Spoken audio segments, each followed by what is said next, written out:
What would the rover do first when deployed from the lander? That's a very good question because it's very important to think about this. You can imagine the rover is, while it's going to the moon, which can take up to a month or something to go to the moon, the rover has to make sure that the battery voltage remains quite good and that it has to send small signals to Earth, for example, for us to make sure that it's actually still alive. So it will still be operational, let's say, until touchdown. So once it touches down and once it gets deployed from the lander, the very first thing it needs to do is, of course, to make sure that the batteries are still powered at a high enough level to make sure that the mission can go on. So the first thing it will try to do is, if it's in the shadow of the lander, then it will try to walk outside of the shadow of the lander and immediately pull up the solar panels and start to recharge the batteries. And then once that happens, then the mission can actually go on.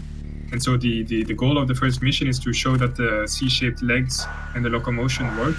But then to do that, we want to walk at least 200 meters away from the lander and also take a few pictures with the cameras we have on board to make sure that everything works and perhaps to also get some idea of how the environment looks like. And at the same time, we'll be doing science like the radiation sensor, because it's super important for future astronauts to know how much radiation there is, because that's causing cancer afterwards. So all of these things we're trying to do in the first mission. But the very first step is to make sure that we landed safely, also mention it to Earth, saying that we are nicely on the ground, and then making sure that we can recharge the batteries. How will the Zebra send the data back to Earth? You have multiple options, obviously, when you're on the moon to send data back to Earth. The most straightforward option is obviously to send it straight to Earth. But you also have the option, for example, to send it to the lander, and then the lander sends it to Earth, or even to a satellite which orbits the moon, and then the satellite sends it to Earth. What we will try to do is definitely try to do the most straightforward option, to send data straight through to Earth. But if that fails, then we'll also attempt all the other solutions, which is to communicate through the lander, for example. But the main thing is we want to have direct communication with Earth. Something maybe interesting to notice is that we don't just have our normal communication line, but we also have something we call the beacon. So a beacon, like a beacon you see on the seas or somewhere else, it just transmits basic data saying, I'm alive, I'm here, I'm on the moon, everything is fine, all of these things. And we will have this beacon sending data when it just touches down, and then throughout the mission, if something happens, the beacon will still be signaling that the rover is powered on and all these things. So we have on one side the beacon, and on the other side just a normal communication to Earth, which we try to do in the best way possible. What will the Lunar Zebra explore on the moon, and how far will it go? We're a technology demonstration mission on the moon. So we have mainly three things that we're kind of focusing on during the mission. Please walk 250 meters away from the lander. So whatever lander that we're on, we want to walk 250 meters away from that to demonstrate the locomotion of our very special C-shaped legs. Secondly, we have onboard cameras called Shrimp that are designed by actually students from TU Delft. And we want to try get pictures of the lunar surface and send them back to Earth. And I think that would be like really nice for us to see. That's also one of the goals. And thirdly, we also want to get radiation readings.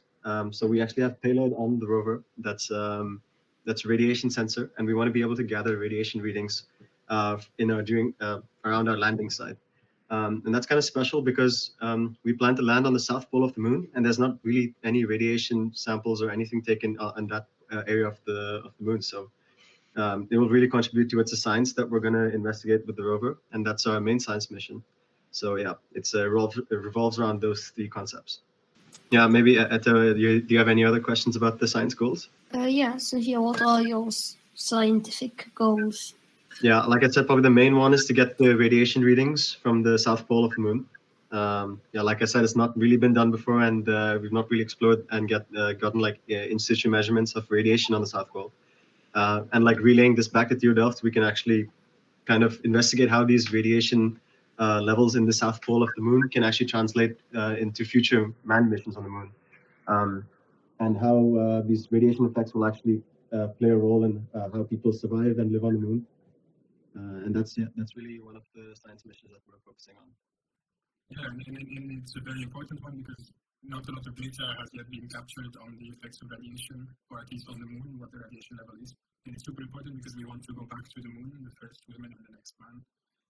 So we need to know all these information, and especially from the South Pole side, because that's where we want to send a lot of missions now. So it's exciting, and yeah, it's a very cool science goal for now. But there might be future science goals with future missions, for example. So we really build our rover to be modular, such that we can have other payloads as well integrated in the future, and those will contribute to different science goals as opposed to now. But at the moment, the rover is being designed to house a radiation sensor. What are your technological goals? We're really trying to be as small as possible. So we want to prove the feasibility of the miniaturization of electronics, specifically COTS electronics, so commercial off-the-shelf components, into a space-grade rover, such that we can show that it is possible to miniaturize certain parts of these electronics, and that rovers don't need to be as big as you see they are at the moment. Show the feasibility of the cameras that we developed. So these cameras are called Shrimp, and they're developed in-house by students of TU Delft. They weigh close to, if I'm not wrong, 3 grams, and we can take 1080p pictures with these. And we really want to be able to send back pictures that we take on the lunar surface. And we can say that, yeah, we developed an in-house sensor and we've gotten pictures back from the moon. Yeah. We also want to show the communications, the communication power that we can have. So our current mission architecture for communications revolves around us directly communicating to the Earth from our rover. So there's no intermediate relay that goes back. And so we want to prove that this is also possible with our rover on the moon. We're quite proud of it. It's so small, so light. It doesn't. Does it do 1080p? I thought it was just about okay. But yeah, so it's very amazing. It's the size of a 10 euro cent coin, so it's super tiny. That's one of the goals we have, to have all of it miniaturized as much as possible, because even a little bit of a gram carry it to the moon, and that's super expensive. So you want everything to be tiny and to be. Right, we can't forget we have very unique C-shaped legs, and this allows us to be very maneuverable on the surface and try to cross a lot of terrain. So we also want to prove that these legs are feasible on a rover, and that it does live up to the expectations and certain advantages that it poses. So it will really be new technology on the moon, and we hope to prove that it is more effective than wheels.